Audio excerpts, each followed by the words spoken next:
बालविवाह टाळण्यासाठी महाराष्ट्र बाल हक्क आयोगाने एक महत्त्वाचा निर्णय घेतलाय। त्यानुसार यापुढे लग्नाच्या पत्रिकेवर वधू आणि वराची जन्मतारीख छापणं बंधनकारक आहे। तसंच बाल हक्क आयोगाचे अधिकारी वधूवरांच्या जन्म दाखल्याची कधीही पडताळणी करू शकतील। त्यामुळे आता तुमच्याकडे येणाऱ्या लग्नपत्रिकेवर नवरा नवरीची जन्मतारीख दिसली तर आश्चर्य वाटायचं कारण नाही।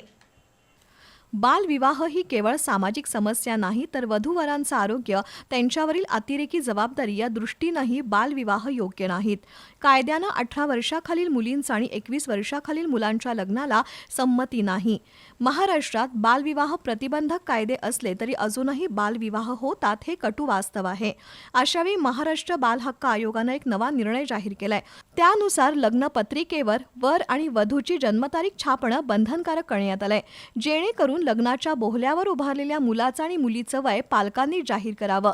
त्यातून एक सामाजिक आणि नैतिक दडपण निर्माण होईल आणि बालविवाहांचं प्रमाण कमी होईल असा बाल हक्क आयोगाचा प्रयत्न आहे।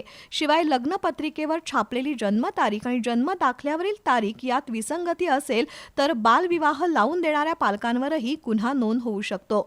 त्यामुळे आता लग्नाच्या पत्रिकेवर नवरा नवरीची जन्मतारीख दिसली तर आश्चर्य वाटून घेऊ नका।